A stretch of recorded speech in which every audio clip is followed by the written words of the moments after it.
Hi guys, Michael McLeod from Future Institute of Australia. I'm very excited to be able to deliver to you an interview over the next few weeks with Kym Illman.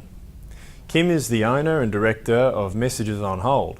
You might remember those waving hands behind the goals at the West Coast Eagles games. He's been there since the early 90s. But truthfully, Kym is running an extremely successful business in Perth and now a global organisation for the past few years. He's operating in more than 18 countries. During the interview, Kym is going to share some of his insights about leadership and management and the things that have made him successful over time. He'll also share information and tips about how to diversify and grow a global business. The reason we're doing these interviews is we really find that it's important to engage with industry, speak with leaders that have been there and done it, and find out exactly what's required from training in the areas of leadership, management and business over the next few years. With this information, we ensure that our programs that we're delivering are customised and relevant to industry for now and into the future. I hope you enjoy this series and would welcome your feedback on topics that you would like us to explore in the future.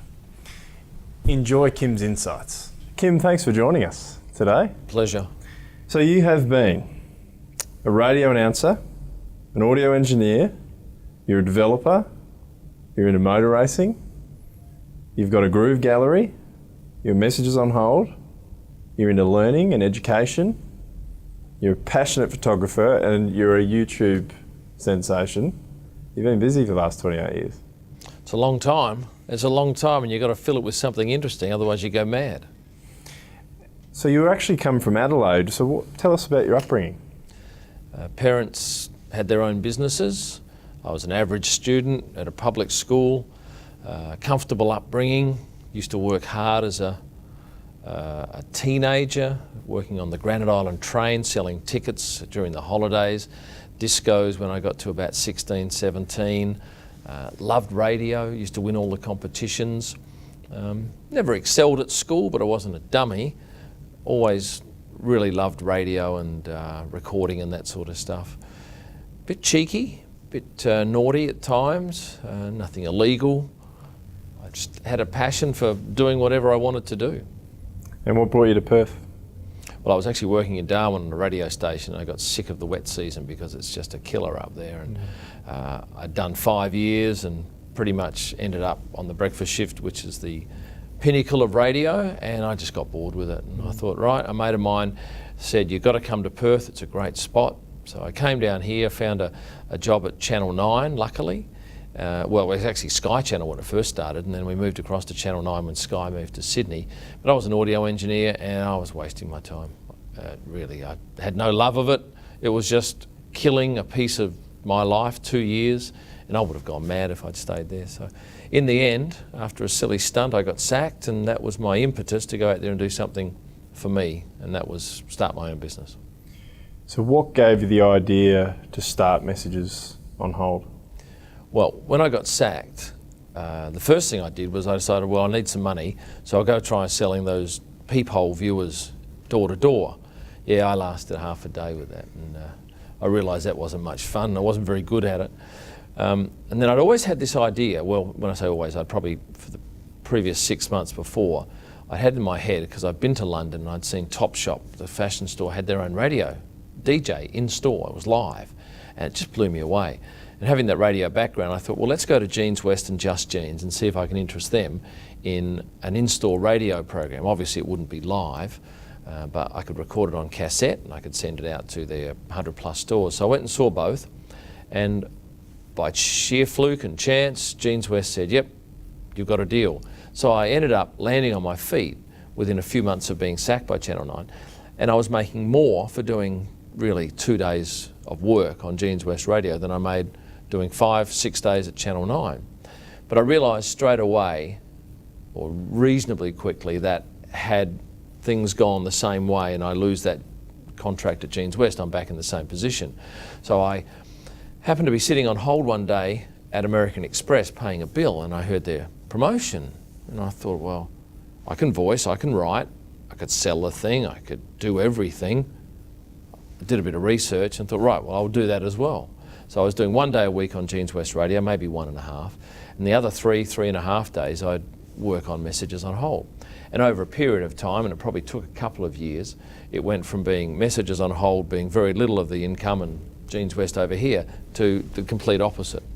So I was fortunate in that respect that I had something to carry me and that I could do everything myself. What were your biggest challenges in the first couple of years? Staff. I put on a PA to help me in the office, and at one point married her, so she turned out to be my best acquisition, I guess you'd say.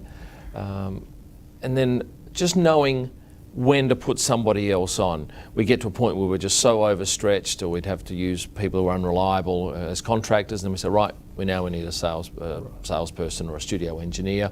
And then for that time, there'd be not enough work for them, but then we'd have to manage it. It's the same problem every person has. So yeah, staff would be one of the big ones. Growth was a problem. We keep outgrowing offices because we're on this very quick curve of increasing clients, because it was new and we didn't find it terribly difficult to sell, although it had to be done on a one-to-one basis. It's not something you could just put an ad in the paper and reap the rewards. So we just had those standard sort of problems with the growing business, and also how to package it, because we started off selling it this way. You bought a cassette player for $169 and an audio production for $300.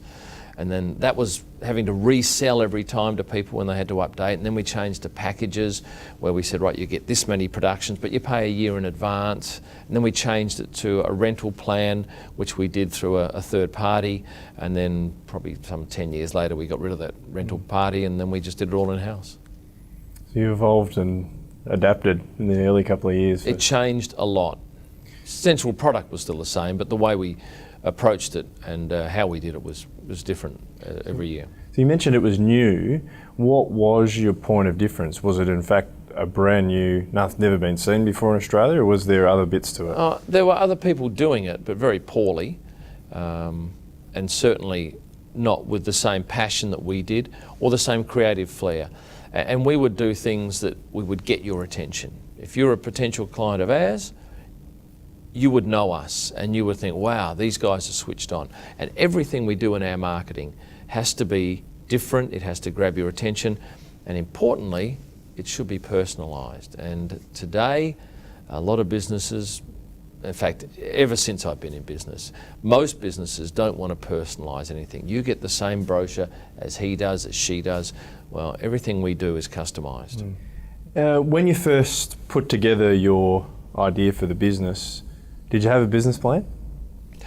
I'll tell you what my business plan was. I met with a woman once, and it was probably a year and a half into my business, and she sat down with me, and out of that I wanted to go on an interstate business trip, and I wanted to turn over $60,000 a week. That was all I had in my head. They were my two focuses.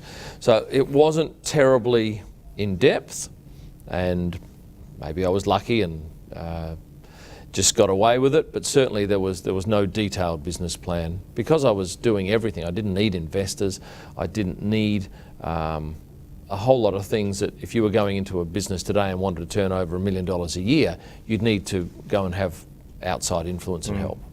So it started small, but it grew. And so let's say 3 years in, did you then write another business plan and have a vision attached to that? Nope. Or was it just simple as you go, growers, little baby steps? We doubled turnover every year for something like 6 years, I think it was, 7 years. And we made the BRW fastest growing list, and it was quite an amazing ride. Obviously you can't keep doing that all the time, but at some point I got myself a general manager, and that was a great thing for me to do. I never thought I wanted someone because I thought there would be problems and I couldn't handle it, but no, after a period, and it wasn't as if we went in and advertised for a general manager. It was someone that came into our business. She came in as our financial controller, and it just sort of gently morphed into her taking over the company. What support networks did you have around you in the first 5 years? Hardly anything, really. I had an accountant and I had a lawyer, and I would ask them for advice. I asked my dad for some advice occasionally. He was a land broker in Adelaide. But once again, it was pretty much those people in the business at the time, my wife now, Tonya, who was my admin manager, Kirali, my general manager, and 2 professional people. Excellent. And I read a lot of books. Read a lot of books? Yeah, read a lot of business books on how people had done it. What were some of the most important things that you learnt in the early years to sustain your success? Don't price yourself too cheaply. I did it at the start, and I remember a guy called Kevin came to me and he said, "You're selling this too cheaply. You can't afford to be doing it that cheaply." And it was easy to sell when it's cheap. And perhaps I looked at that and thought, oh, well, I'm happy selling it cheaply. But there's nothing in it for you, because someone else can come in and undercut you in price any minute of the day, and then that's it. That's your unique selling point gone. Over. So we changed that. Don't accept no for an answer. And persistence. And I can't believe the number of people who are dissuaded by other negative people. Oh, you can't do that. And they go, oh, all right. Okay, well, I'll go away. Whereas if someone said I can't do that, I'll just go, thanks very much. I'll go and find someone who says you can do that. And I think a lot of people are dissuaded by very ordinary people in their lives. What advice would you give, apart from not accepting no, what advice would you give to someone starting out in business? Some of your tips? Yeah, I think people are so important in your business because they can make it or break it. And we look very closely at the people that we bring in. And certainly when I first started, and I've always had this philosophy, is I look at the person and I think, right, have you got the right attitude? Because I can teach you the skill, no problem at all. I don't care. As long as you've got a certain level of intelligence, that's fine. But it's the attitude. And unfortunately, a lot of people are very good at hiding their attitude, and you get caught, as any business owner would know. But certainly, I'm very, very keen on getting people that have that attitude and who will be malleable.